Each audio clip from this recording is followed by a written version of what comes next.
At LinkedIn, we speak with a lot of marketers, from managers through to CMOs. And the one thing that emerges when we speak to them is the theme of managing complexity. Customers are more complex, technology is more complex, organizations are more complex. And with that complexity comes uncertainty and change. Now, I'm a big believer that with uncertainty comes huge opportunity. You've just got to know where to invest and double down. That's why we're holding this series of interviews with marketing leaders, to borrow a phrase from Maya Angelou, because when you know better, you do better. So I'm really happy to have Michael Nearhos here, who is the GM of Brand Experience at NAB. Michael, thank you so much for coming with us. I had a quick look at your LinkedIn profile, and you've had a really fantastic career that's ranged a lot of industries, and you started off in law. So I'd love to know a little bit more about your career progression and what really attracted you to the marketing field. Yeah, sure. Yeah, it's been a great career. I've loved it.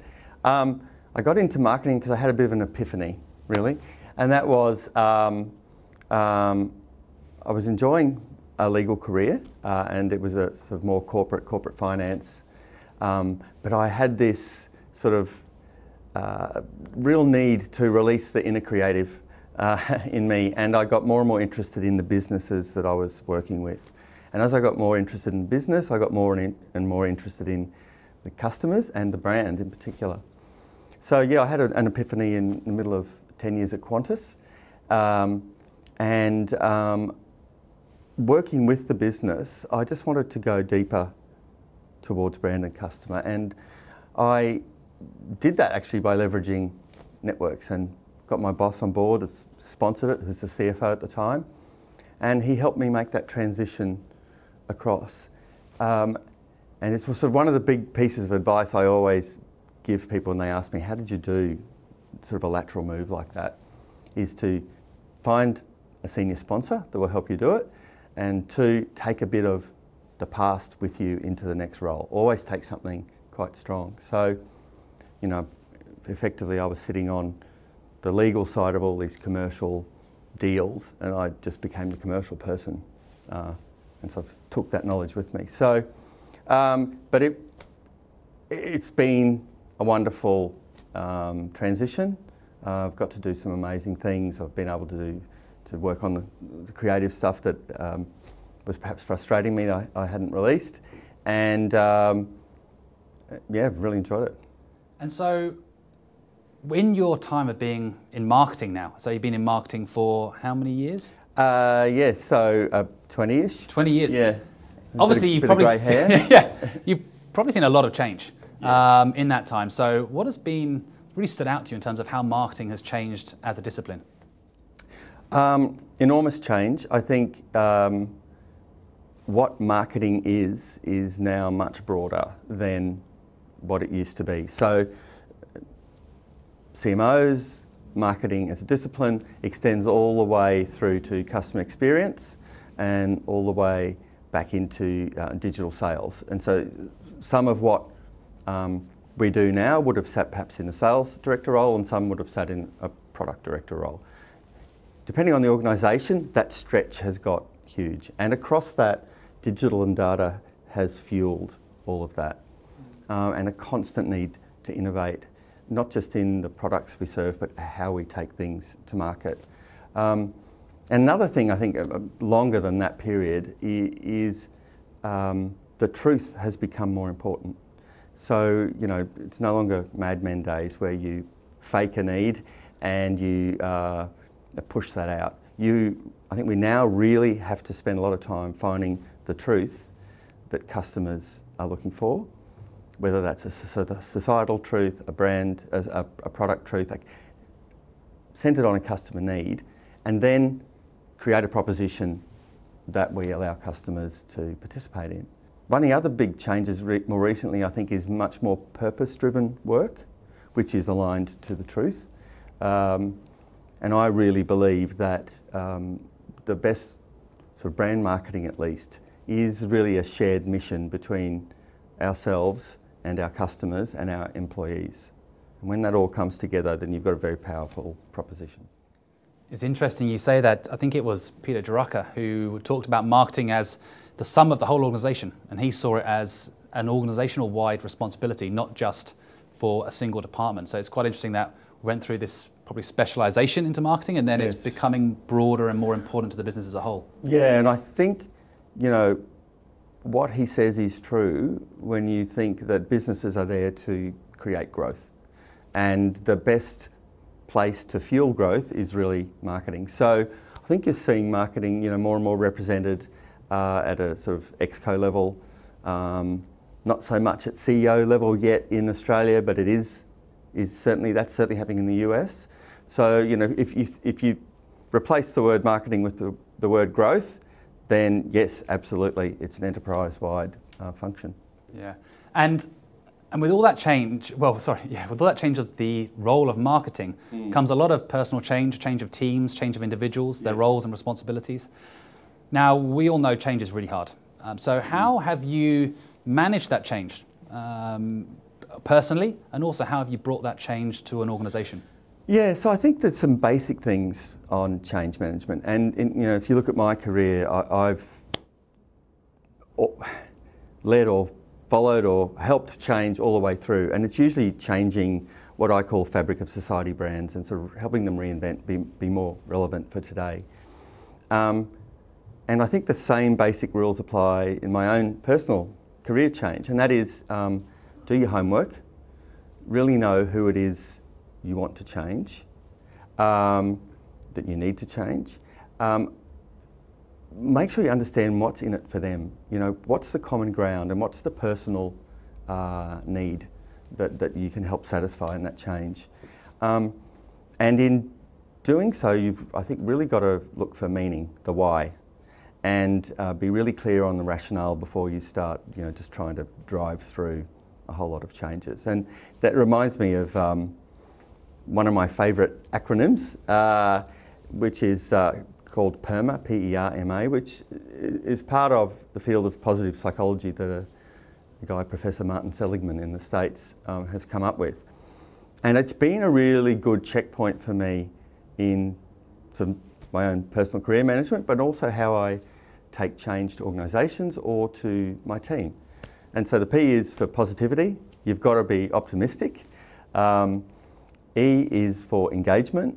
The style has to be quite personal. It's not a PowerPoint presentation. It is really, you know, making the case, using all of the sort of body language that you need to convince people as well. R is for relationships, so it won't happen just through structure or reporting lines. You've got to have that. M is for meaning. You know, what is the real reason, the purpose behind what you're doing? Does it give you that satisfaction? And all that's fine, but you've got to have the A, which is achievement. You've got to have results. You've got to have effectiveness. You've got to, you know, in a business context, the metrics have got to back all of that up. And so in terms of, and I love asking this question around, you know, you said results, and in marketing, obviously, the R in ROI often stands for revenue, when, you know, so how do you measure your own personal success? What is your true north metric for my success? Yeah, sure. I think, yeah, and this is something that differs to all of us. Working in airlines, working in banks, there's been lots of metrics to govern success within the business. Personally, for me, I'm kind of looking to beat myself all the time, in the sense that I'm looking, am I being the best I can be? For me, it's also, am I working for an organisation that is doing good? Am I contributing to society in some way? And that's why it's been great to work for big companies that have great programs in CR or diversity and inclusion. It's really important to me. And very importantly for me, am I helping my team be the best they can be? And I really believe that if the team is firing, if they're engaged, and I get a lot of satisfaction from that, that's a great part of my role. I think if that's happening, the business results will come. That's heart and passion and, you know, having smart people in the room to solve difficult problems will end up having great outcomes. And I think that leads on nice, actually, because you've worked in a range of industries. Financial services, there is a lot of compliance required. There's, it is highly regulated for very good reasons. And I use my legal skills every day, fortunately, unfortunately. So In terms of thinking creatively, understanding how to solve these more complex problems with the restrictions that are sometimes on your financial services, is there anything that you think is unique to financial services in terms of putting a creative spin on marketing and how you go to market and how you solve some of your customers' challenges? Yeah. Well, you're right. Financial services has particular regulatory environment we have to be sensitive in, and that's the context that we're in. I think it's really important to start with the customer in all this and to just put all the barriers and constraints to one side and really understand what they need, what is a really creative and compelling proposition, both product and communications, that can engage them, and then see what you do with those constraints. If you start with the constraints, we won't get anywhere. But there's also, I think, techniques we can really leverage to make sure that happens. So customer-centred design, having customers in the room when you've got things that you're trying to uncover. Engaging your partners who are helping you manage those constraints, whether in risk or management assurance, whatever. Engaging them early and also getting them really enthusiastic about the customer and comms proposition is really important. And you know, one of the great things about innovation is you can use constraints to actually leverage the innovation itself. You know, if you flip it. So that also is a great tool as well. I think there are particular things going on in financial services that we have to really adjust to quite quickly. I mean, everyone's talking disruption, but it's very real with fintech. I know at NAB we've actually sort of engaged with the disruptors. We've got NAB Ventures, NAB Labs, so that we are sort of part of that.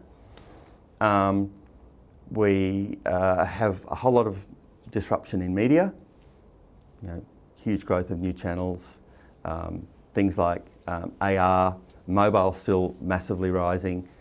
So we have to really try and look ahead and plan now for how we deal into that. But the big thing, and I think this gets forgotten, is our customers are being disrupted. You know, the car manufacturers, you know, some people are predicting driverless cars in 5-10 years. What does that do to that whole supply chain? And how do we as a service provider help them through that? So we've got to really keep our eyes open. We've got to dedicate some people who really are focused on bringing that change in and being ready. It's actually fascinating because we actually did some work with NAB, of course, recently, and talking about the customer. It was really centred on the customer, and we did a showcase page and really trying to engage the customer and solve their challenges. Do you want to talk a little bit about how we work together and what you saw as some of the success? Sure. Well, yeah, that showcase page, which is Australian Business Insights, is absolutely one of the most important propositions we take to market. We're very excited by it. Our customers have responded really well to it. I think it's the #1 fastest growing showcase page in Australia, 4th fastest globally, 86% net positive sentiment. And the reason it works for us is because it's really tied into our business bank proposition. And we're the largest business bank. We've got the best insights, commentary, observation, help for business customers going. And we just need to make sure we get that to them, that they understand that we've got the best tools to help them get ahead in their business. And you know, in this sort of multi-channel, very noisy world, you need really great platforms to do that. The ABI showcase page on LinkedIn lets us get a really relevant audience, many of which are our customers, but also prospects, at a contextually relevant environment and time. I think the right time for these messages is really important. And of course, you know, all the people with business interests have gone to the platform and are seeking information, so they're ready to get that information. So we found it a very effective platform for us. We have lots and lots of great content on there. We update it regularly, we work really well with your guys. And it is consistent with the content we also use on other channels, whether that's our own .com.au site, whether it's our glossy magazines, whether it's our EDMs. So we're able to really leverage multiple platforms with the same content, but we think the LinkedIn platform is a really unique way into this group of customers that are very hard to get at the right time. Yeah, definitely. In terms of, I always find as a marketer and throughout my career, sometimes the most powerful moments are when I've been surprised. So something unexpected has happened, and I think it always gives us times to learn and recheck what we thought was possible. Is there any, and I love asking this question, just in terms of your whole career, and especially within the marketing side, what has been sort of the most unexpected results, and what did you learn from it? Yeah, sure. I think surprise is good. So, particularly if you're pleasantly surprised. We tend to try and not be too surprised by campaigns because we've really thought about them and, the outcomes of what we plan them to be. That doesn't always happen, of course, and that's a really important part of test and learn, which pretty much applies through everything we do in NAB, big or small. But there's probably two, and I'll give you the pleasant surprises. Last year we ran a very big consumer campaign called NAB AFL Mini Legends, which was our big AFL sponsorship seasonal campaign. And I hope the viewers have seen it, but it is a really gorgeous piece where little kids are dressed up as and made up as their heroes, and they're intensely playing a game of AFL. What I was pleasantly surprised about, we knew it would have appeal to the AFL fan base, but actually the idea that kids find something in the heroes on the sports field was such a universal theme that actually non-AFL fans really engaged in it, and we found that it really lifted our non-customer consideration absolutely beyond where we thought it would be, and ended up having 99% net positive on social results, which I don't think we've ever had before, and that's a tough result for a bank in the current environment. So that worked really well and was a great surprise. And I think that is as much following your gut as following the metrics that you set up at the start. The other pleasant surprise for me was some years ago I worked at Interbrand in London, and I ran the Barclays Bank account, and I was asked to help define the brand for Barclays Bank for the first time in 300 years. It was a bit of a surprise, that hadn't happened. So for a bank that's never really had a brand conversation, with extremely strong and independent silos, trying to get the people into the room to engage on that was very difficult. Each of those silos really thought they owned and understood the brand, and they thought they had very independent and different perspectives on it. And so for a project that started off really in a difficult way, it ended up being brilliant. And the reason it became brilliant was we understood that resistance, and we just created some very deep data-driven evidence using choice modelling and a range of other things to show that actually the brands you think you own, the definitions you think are independent are actually quite similar, and the customer needs are quite similar across those segments. And here's the evidence to show you that you have more to gain by cooperating on the brand than you have to lose, and which kind of gets back to that change point. So you've got to adjust your approach for the audience that you're trying to communicate to. And this one was, they needed all the rational arguments, they needed all the data, the analytics. That's what we gave them. And then they became enthusiastic, and then we could talk to them about the sort of emotional, creative side of what that brand represented. So that was a really great surprise. Thank you so much, Michael, for taking the time to speak with us. One last question before you go. As we said, change is is a certain now. So what's the next big change that you think is going to really impact your role as a marketer? Yeah, sure. I think, look, there's two that spring to mind. One is organisationally, how are we structured for best impact? In that big stretch of what marketing is or can be, what are the territories we really need to claim? And, you know, where are we the subject matter expert that we really want to take to the leadership of organisations? So I think that there's lots of models emerging within agencies. There's different models that different companies have. So I think that's going to sort of evolve some more. The second area for me is really in media. I mean, the proliferation, the fragmentation, the digitisation of media is just growing at a huge rate. I just saw yesterday a presentation on interactive gaming. Now, this is a market that most of us don't know anything about because it's 8-year-olds to 22-year-olds, but there are literally hundreds of millions of people engaging with this whole new platform that advertisers have not even really embraced. So they're huge challenges for our category to face into. They're really exciting, I must say, but with that comes a huge fragmentation in media, lots of demands for tracking and performance resulting for that. And I think new skills that we don't necessarily have, new segments that are not yet really embraced. So that whole sort of, that continuum of digital disruption, media platform fragmentation is a really huge thing we need to lean into. I think it's an excellent point, well made. I think it's something that hopefully we pride ourselves at LinkedIn, is that we have that sort of professional, aspirational audience, and as you talked, all about the customer really at the end in terms of what we're trying to do.